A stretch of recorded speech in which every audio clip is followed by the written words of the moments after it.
We're back. Yes, we are. D-Gun. Rob Ellis hanging out with you. Friday. It is Friday, my man. All right. So Friday in mid-70s, baby. Woo! That's a good combo right there. All right. So last night we had the Bills and the Bucks, Gunner. Bills win it 24-18, a game not without controversy. So there was a Hail Mary at the end of the game that the Bucks threw up there, and Cade Otton, their tight end, looked like he was interfered with by two guys. There was a defensive hold and a pass interference, and nothing's called. It feels like in those Hail Marys, man, there has to be like an assault committed before something gets called. There always is. But like that should have been a flag on that one. And I know they kind of glazed over it. Now Michael's, sort of mentioned something but kept it moving. But like to me, that was a bad non-call. If I'm a Buck player, I'm ticked off, man. I don't blame it. I mean, we saw Indy get jobbed last week. We saw Tampa got jobbed last night. Rob, I've never seen a Hail Mary that lands in the end zone untouched. The ball just dropped in an open space. If Chris Godwin had turned around a second, he was standing right there. He claimed, yeah, I agree with you. He probably should.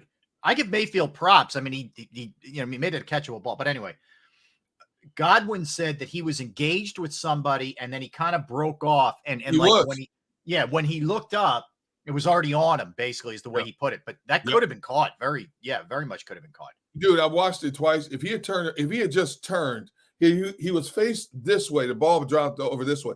Had he turned like a second sooner, he would have caught it like a punt. Yeah. I mean, I've never seen a Hail Mary that just drops to a space in the end zone. And you had like 10 people in the end zone and nobody touched the ball. Nobody batted the ball. Nobody touched the ball. It was just blank right there on the ground. I know it's a tough one. And you know what? I got to tell you, I feel like I say this every week, Derek. The more I watch Buffalo, I'm not buying it. I know they won. I'm not either. They're not special. I think part of the problem is they have been just decimated on defense with injuries. Yeah. I think that's a big part of it. But offensively, that offense is not clicking like I expected it to click. They have the personnel. I don't know what's going on with that offense. I mean, they're fortunate to be 5-3 in a lot of ways. That very, very. I mean, think about even the Giant game, that bad Giants team. Yes. What's his name? Darren Waller gets interfered with, and they didn't call that. Nope. They've been the beneficiary of some pretty questionable calls or non-calls. Have Buffalo, but they had a little scary moment when Allen went out too. He's in the tank. Yeah. Now I came back, but that looked a little sketchy there. He did have the one pick in the game, and Shakur had a big game for them. Yeah, he did. He played well for them. So did Gabe Davis. I like Dalton Kincaid a lot too. I do too. I love this team. I loved him in college. He's in a perfect system to shine. I don't think they get him the ball enough, and I'm sure that'll change as the season goes on, and of course as he continues to grow as a professional tight end. But I love everything about his game. Yeah. Especially with knocks out, you would think. And again, he had a good game last night, 5 for 65 and a touchdown. He played pretty well. I thought Mayfield played pretty decent, all things considered. Yeah, I mean, they don't have much of an offensive line. They don't have much of a running game. He battled as much as he could.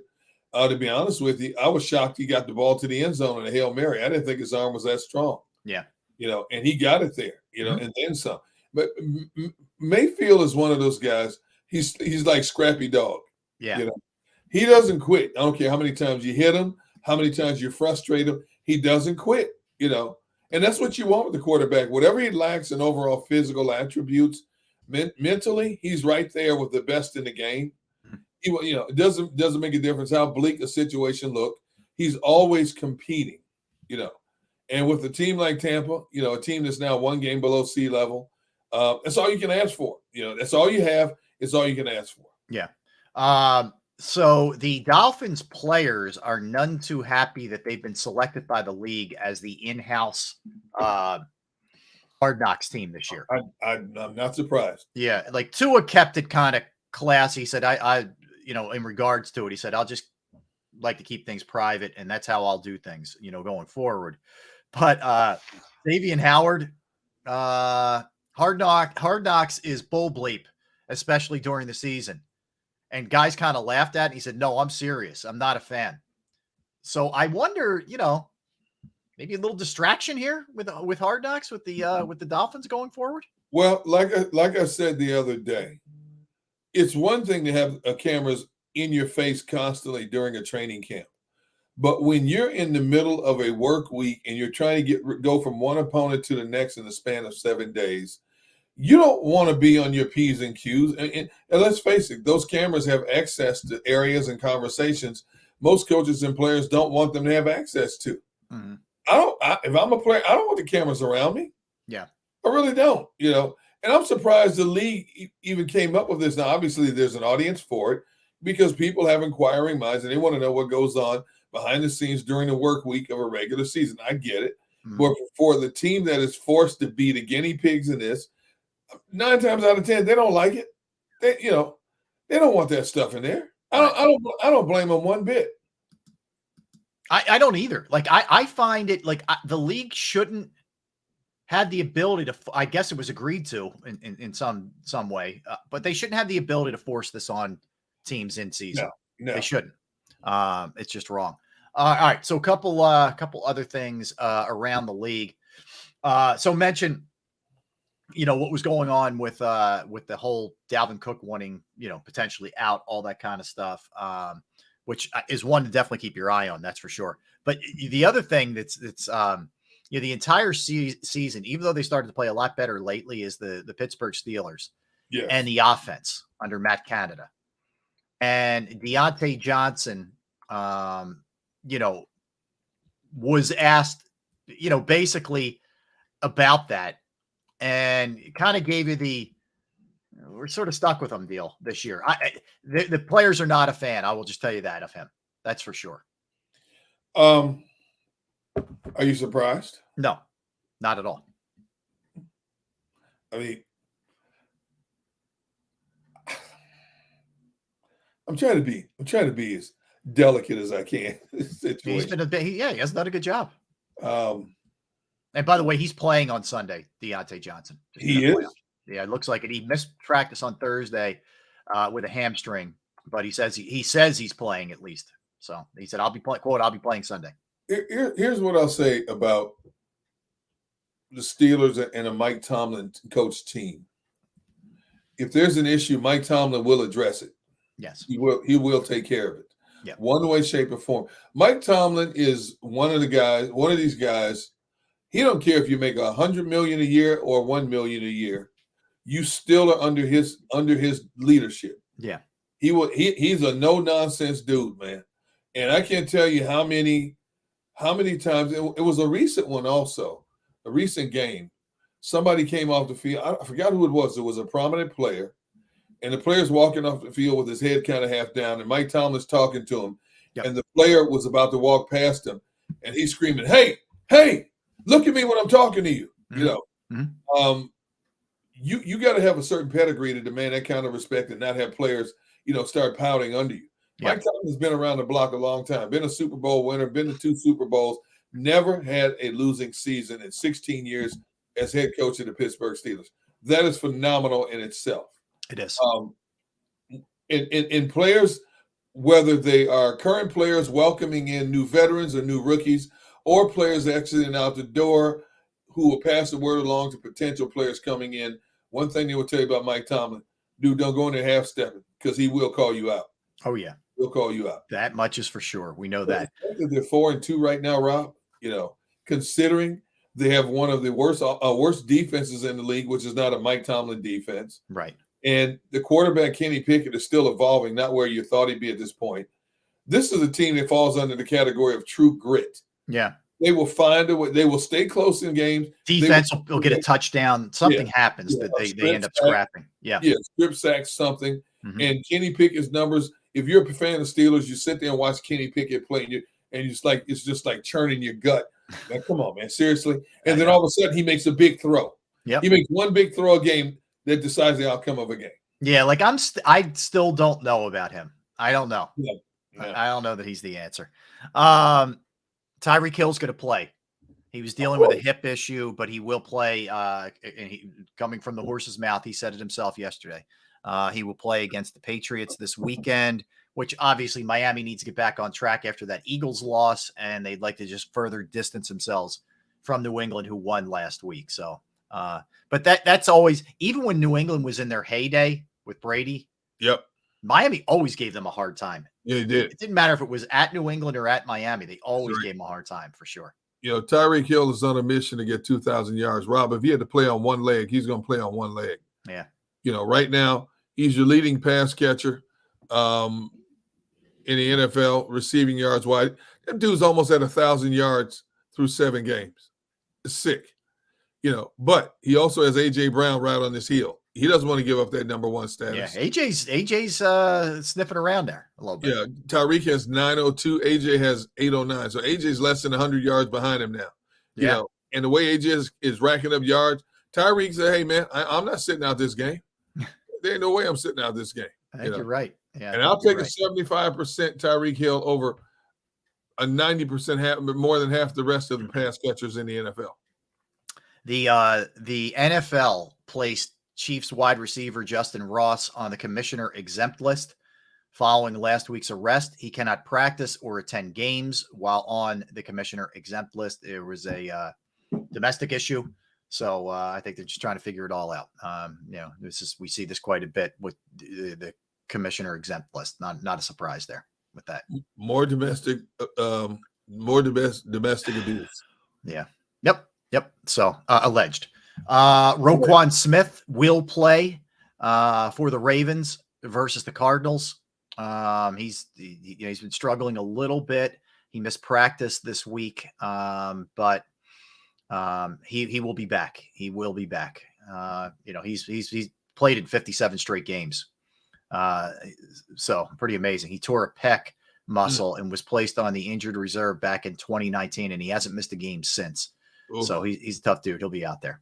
Roquan's a man. He's a bad dude. I'm surprised Chicago let him go when they did, but I am too. He's been a great addition to Baltimore. No question about that. Yeah, he fit. He didn't just feel like that. That's the perfect fit for that place. Yes. They were just on the same page, man.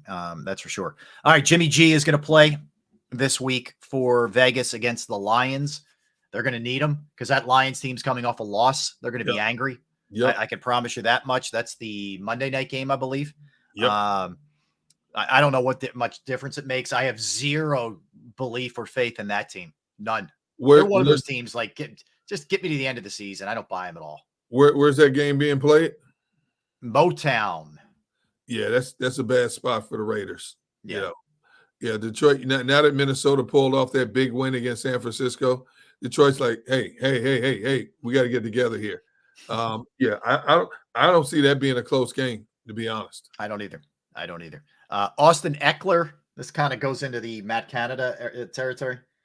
Did you see any of his comments about his faith in Brandon Staley? No. Austin Eckler? Yeah, the running back. On his head coach? Yes. Oh, what did he say? Well, so initially the way he worded it made it sound like he's not really buying it. Okay. He's not really buying into it. So he was asked, point blank, how he felt about, what was going on.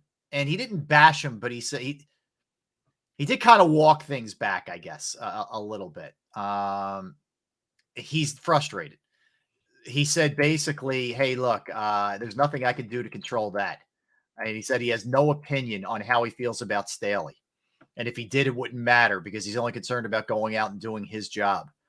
So he kind of tried to walk it back. He said, I think the clip got out of context. It doesn't matter how I feel. Like, what matters is I go out and I do my job. I do it well. That will in tune make Staley look better. It doesn't matter. It doesn't matter how I feel about it. I don't give a damn how I feel. I'm not spending 1 ounce of my energy thinking about how I feel because it doesn't matter, blah, blah, blah. But let me put it this way, Derek.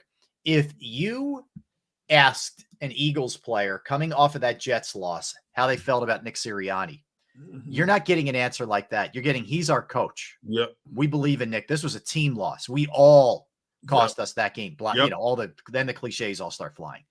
This was a ringing non-endorsement, for lack of a better word. Well, what is the Chargers' record right now? Under 500. 2 games below sea level. It's the Chargers being the Chargers. And it's a team, if you look at their roster, they have personnel. They have the personnel to be better than what their record indicates. Yeah. But it's the Chargers being the Chargers. And the players are frustrated. And, you know, we've been saying on the outside looking in, we still can't believe Staley's the head coach there. And I think his deficiencies as a head coach are becoming more evident every day. Yeah. And players are not saying it, but I'm sure they're talking about it. I mean, we need a new direction here. You know. Yeah, so that's why they should have done it last year. They could have had Sean Payton. Now, I don't know if that would have been good or bad the way that's playing out. Yeah, really. Well, if they continue on their current course, Staley's going to be looking for a new DC job after this season. Yeah, he is. All right. Travarius Ward on Sam Darnold replacing Brock Purdy. Brock Purdy has not been cleared yet to play this upcoming weekend. He said there ain't no drop off with Sam Darnold and Brock Purdy. We'll see about that. I would say in that offense, based on the history we've seen of what quarterbacks, whether they're veterans or guys walking off the street or Mr. Irrelevant, can do in that offense, I would say that offense will run efficiently. Yeah. With Sam Darnold. Now, Sam Darnold obviously wore his welcome out with the Jets, but sometimes a change of scenery is good, you know, for a player. And I think Sam Darnold's in the perfect situation to shine in that Shanahan offense. Yeah, the big thing with Darnold is just don't turn the ball over. He turned it over a ton with the Jets and Carolina when he got that chance. But he's in the best position to succeed in his career, and it's not even close. Yes, like by a long shot. A quarterback in that offense, all you have to do is manage the game. We're not asking you to win the game like some quarterbacks are asked to win the game. Yeah. Manage the game. Don't turn the ball over. The rest will take care of itself. Absolutely. Absolutely. All right, let's look at a couple games. I'm loving this one. Browns and the Seahawks. Now, it is going to be P.J. Walker again, but he's won the last 2 games that he started for Cleveland with Deshaun Watson still out. And, you know, we've talked about that saga for a while now. But they go to Seattle to take on the Seahawks. Both teams 4-2. Now, Cleveland did get a little lucky last week with the officials. Yes. And Indianapolis got a little jobbed by the officials. But you talk about 2 good defenses here. This is gonna be a fun one. Cleveland's defense will definitely stress that Seattle offense. There's no question about that. Can PJ Walker put enough points on the board against that defense? I don't see him putting up 39 points on the board against that defense. Can he put enough against Seattle's defense to be successful? That's going to be a good game. That would be a fun game to watch. I'd love to see that one. Tough place to play too for Cleveland to go there. No question. But in terms of just the quarterback play, I'm leaning towards Seattle over Cleveland in this game. Yeah, I agree with you. I like Seattle. I think the home field advantage here is big, and it can do. And I look, PJ Walker's a Temple kid. He's scrappy as heck, but man, do I feel 3 straight weeks of wins out of him? No. Probably not. Probably not. You're pushing the envelope there. Yeah. Good one too. Bengals and 49ers. You know, we just talked about it. If it is Darnold, you got a Bengals team that's digging out of the rubble that they created for themselves early in the season, getting healthier, coming off a bye, which don't underestimate that, Derek. That's another week of the calf resting up for Burrow. So that could be important too in this one. But it's at San Fran. I mean, the big question is, do you see the 49ers losing 3 straight here? Or, Cincinnati loses and they're 3-4? Well, like I said yesterday, 49ers lost back-to-back games, week 6 and 7 last year. They've done the same thing this year. If this game was in Cincinnati, I'd look at it a little differently. And Cincinnati's defense is pretty good also. But 49ers at home, coming off that bad loss to Minnesota, bad taste in their mouths, I expect the Niners to rally. It's going to be a good – if you ask me to put one game that I could watch this weekend, it would be that game. Oh, me too. It would be that game. Yeah. Me too. Can Joe Burrow and Jamar Chase have a good measure of success against that Niners defense in the Niners' backyard. Yep. Now, Kirk Cousins tore him up last week in Minnesota. In San Fran, yeah, it's gonna be tough. I don't know about that one. All right, let me get a great quote here from Eagles in the Eagles locker room after practice today from AJ Brown. He was asked, what is his message to his former teammate Kevin Byard? They played together in Tennessee. Quote, I told him, you're a winner now. Things are done different around here, but enjoy it and just get up to speed. He's a great player, and he won't have no trouble adapting. That's a pretty good line, man. It tells me he's going to be in there starting this week. Oh, yeah. Oh, yeah. I'd be shocked if you don't see him get a lot of reps. I fully believe. Think about it. You woke up, it was Christmas. You're Kevin Byard. You went from mediocrity to probably not going to the playoffs to 6-1 and a good chance to win a Super Bowl and return home. I mean, I wouldn't be surprised if he's not off the field one play. He might play the whole game. I'm serious. He may play the whole game. Yeah. Well, look, everything we hear is the guy's unbelievably, his football IQ's through the roof. And Sean Desai seems like a guy who can get people up to speed pretty quick. Yep. You know, he got Bradley Roby in less than a week. He was playing the slot, you know, so he got him ready pretty quick. So I think the only way Byard comes off that field is if he's injured. Yeah, I agree with you. Concussion protocol, something like that. All right, this game's pretty good too. Jaguars, who have won 4 straight, Derek, are 5-2 overall against the Steelers team we were just talking about. By the way, Pittsburgh getting Cam Hayward back also. Ooh, nice little addition there. This game's in Pittsburgh. I am not yet sold on Pittsburgh yet. So it's a tough game for me to pick here. I probably lean towards them because they're home, but yeah, like we talked about, I don't love Pittsburgh. I give them credit. They've straightened their act out this year, but what do you think of that one? If it was in Jacksonville, I pick Jacksonville. I'm going to take the Steelers at home in this game. Yeah. You know, as porous as their defense has been, they're not giving up a large volume of points. But they're giving up a lot of real estate. Yeah. I think Kenny Pickett will play just enough against that Jaguars defense to get it done. Now, Jacksonville's won, 4 in a row? Correct. They have a lot of talent on that offense in Jacksonville. They do. I think somehow, some way, I think Jacksonville may blitz them early on in terms of, you know, maybe jumping on them early lead. But once the game settles in, I think Pittsburgh finds a way to pull this one out at home. Yeah, I'm agreeing. I'm in agreement with you. I think it's tight, but I think ultimately they will. They'll take care of their business there with Pittsburgh. All right, an okay game. Look, there's not a ton of awesome games on the card, but Falcons are 4-3, and the Titans are 2-4. Now, the Titans, we could be looking at some combination of Malik Willis, Will Levis. Whatever the case may be, you're probably looking at some kind of backup quarterback situation. And then for Atlanta, the big thing for them is they're very much in play to win that division. They're 4-3. They won last week. They have not been a great road team. They're 1-2 on the road so far this season. Tennessee is 2-1 at home. I don't love either team. I think Atlanta probably wins that South by default, and I picked them before the season.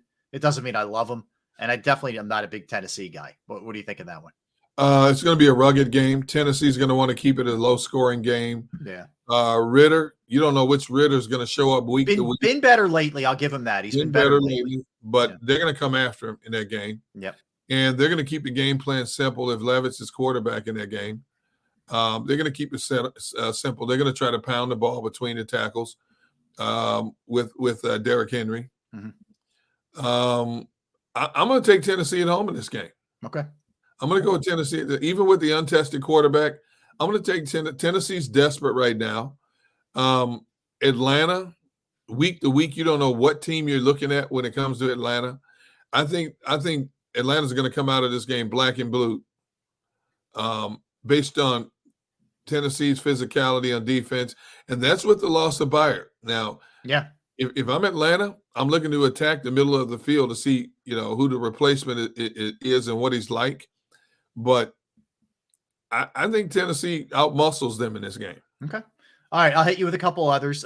You obviously have interest in this one, the Vikings and the Packers. This game's in Green Bay. It's been kind of a mess for Green Bay lately.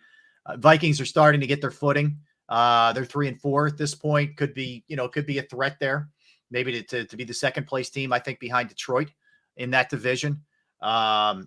Interesting line here, Derek. And this game's in Green Bay, yet Minnesota's a 1.5-point favorite, which I actually think is right. But what do you think of this one? Yeah, Rightfully so. Unless it turns into the frozen tundra overnight to balance out the playing. I'm just disappointed with how Matt LaFleur has handled Jordan Love up to this point and the ineptness of that offense. Green Bay's offense is probably the blandest offense in the NFL right now. Your quarterback's completing 55% of his passes. He's throwing. You got a young man throwing to a bunch of kids who are still trying to figure things out. The offensive line is Green Bay's offensive line is really young. Vikings are going to come after Jordan Love. I'm going to take the Vikings. Oh my goodness, did I say that? Vikings on the road in this game. Yeah, that hurt a little bit. That hurt coming out. I felt my brother's not watching. Yeah, you kind of got through it, man. Marvin's not listening, so you're safe. Yeah, I hope he's not watching. Oh, yeah, you're safe. You're right. All right, Saints Colts. Saints 3-4, Colts 3-4. We know it's going to be another week with Shane Steichen with Anthony Richardson out for the year. New Orleans can't seem to get this thing figured out offensively. Carr's got 6 touchdowns, 4 interceptions on the year. This game's in Indy. New Orleans is a 1-point favorite in that one. I'm liking Indy. I like Indy. I like Indy in this game. I like the direction Shane Steichen has taken his team. They're believing in him. They're playing hard for him. Each and every week, Jonathan Taylor's getting more and more touches. I don't know what it is about this Saints team. I picked to win the NFC South. That's a discombobulated team on offense. When you have the quarterback on TV visibly yelling at people from not being in the right spot when he throws passes, that's a problem. Indy is just one of those quiet teams under the radar that's just playing football. I'm going to take Indy in this game. Okay. A couple other games we can run through relatively quickly. Patriots, Dolphins. This game's in Miami. Miami's a 9.5-point favorite. New England, obviously, with the big win last week over Buffalo, and the Dolphins coming off the Eagles' loss. This feel like the Dolphins get back on track here and hammer job here. They put it on them. I don't think it'll be a hammer job. A Belichick defense, you have to give Belichick credit for coming up with schemes to combat certain people. I don't know if New England can score offensively to stay with the likes of a Miami, especially if Miami's getting both. There's word now that Ramsey could be playing this Sunday. He's been cleared. Yeah, they're still not sure, but yes. Yeah. If you get Xavier Howard back as well, I'll take Miami at home to win this game, like a 23-13 type game. Okay. Texans Panthers. This is a game that features Bryce Young, who went first, and then CJ Stroud. And certainly Stroud has had an excellent season so far. Over 1,600 yards passing, 9 touchdowns, 1 interception. He's done a really nice job there for them. But Carolina, I mean, you knew it was going to be tough, but I don't know that you knew it was going to be quite this tough for them. This game's in Carolina. Yeah, I like Houston in this game just based on the overall quarterback play and a D'Amico Ryans defense against that team. Mm-hmm. Carolina's still the only team in the league that's winless, right? Carolina is winless, and that yes, they are. They are the only team. Yes, that's correct. This is not the week they break that streak. No. Okay. Houston wins this game on the road. I think Houston's good. They're not good, but they're on the right path. They're on the right track. Yes. And put it that way. All right. Chiefs Broncos. This game is at Denver. Denver at least got a win last week, but Kansas City's ripped off 5 straight after they lost the season opener. Kansas City is a -7 points in Denver. What are you thinking there? That's about right. Kansas City's offense is not clicking just yet in terms of putting up big yardage, but they're doing enough to win. Denver's a hot mess. I mean, they beat up on an inferior Green Bay team, as much as that pains me to say. And Green Bay gave them the game. Green Bay could have won that game. Denver won that game by default. Russell Wilson, under 2 new head coaches in less than a year, is not the Russell Wilson of old. Denver has injury problems as well, but I don't see Denver beating the likes of Kansas City. Kansas City wants to put that division title to bed as soon as possible. Kansas City will cover the spread in that game. Yeah, Denver wake up call here. They're not winning this game. That's not happening. The better team is going to win here. It's a lot of points on the road, but I'll take Kansas City all day there. Yeah. The Sunday night game, Bears and the Chargers. Ooh. Yeah, the only interest there is I'll watch the rookie and see what he looks like again. Tyson Bagent. Yeah. Other than that, that's not one I'm getting real pumped up for, Gunner. No. I that's a game I don't want to see. That's a game where I would go outside and find something to do, some kind of yard work to do. Yard work at night. Oh, yeah.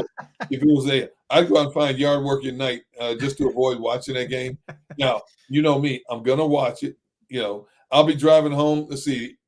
Eagles play at 1 o'clock. You'll miss you'll see some of that, at least the second half. Let's see.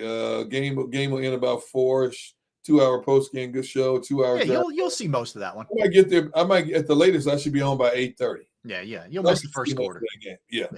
All right. Last one on the card here. We mentioned it earlier. The Lions are hosting the Raiders. Jimmy Garoppolo will be back at quarterback. The Lions are coming off a really bad game for them. They lost to Baltimore where they didn't show up. No. Detroit's -8 in this one. What do you think? 3-4 against 5-2. Not a game. Not going to be a game. Detroit's going to come out of the gate, assert itself.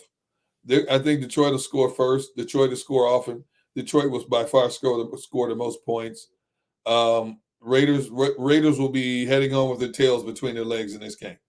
Yeah, I would imagine it was probably a pretty tough practice week from Dan Campbell, considering the way that they played against Baltimore. As tough as it can be in this day and age in the NFL. You know what I mean? There's only so much you can do, but I would venture a guess that he went at them pretty hard. And rightfully so. I mean, the way they lost that game, they got embarrassed. Yep. And considering the role they had been on, and the battle cry has been, hey, this is our year. This is our year to turn heads and to make some waves. They're going to go home and put on a show for the home fans in this game on Sunday. Yep. All right, let's get a timeout. We'll come back. We'll roll into the final segment. We got a lot to do, including where do you think the Sixers rank in terms of NBA worth of teams? We'll tell you that. We got a bunch of other stuff that we'll dive into. We'll get predictions from Derek, myself, and Tone on this Eagles game. We'll give you predictions and how we think the game plays out. We'll do birthdays. We'll do movies. We got a lot in store for you here on this final segment. That is for sure. All right. I want to tell you right now about Pro Action Restoration. We will talk a little Pro Action Restoration here. Yeah. They, if you have a home, you have a business, you have a property, you go through the pain, the inconvenience of water, fire, smoke damage, whatever it may be. They are the people that you turn to because they're on call 24 hours, 7 days a week. I can tell you that from personal experience. Reached out to them on a Saturday. My parents had flooding in their basement, and it was a finished basement, water coming in there. It was just crazy. So I reached out to them. They got over to my parents' house. They fixed the problem. They cleaned up all the mess. The price was right. The crew was excellent to work with. It was a really great experience all around. Pro Action Restoration is licensed. They're bonded, and they're fully insured. And they've been serving the tri-state area for more than 2 decades. Pro Action will work in conjunction with your insurance company. So again, water, fire, smoke damage, mold remediation, you name it, they can handle it. Give them a call, 610-623-3760, 610-623-3760, or online at proactionrestoration.com. That's proactionrestoration.com.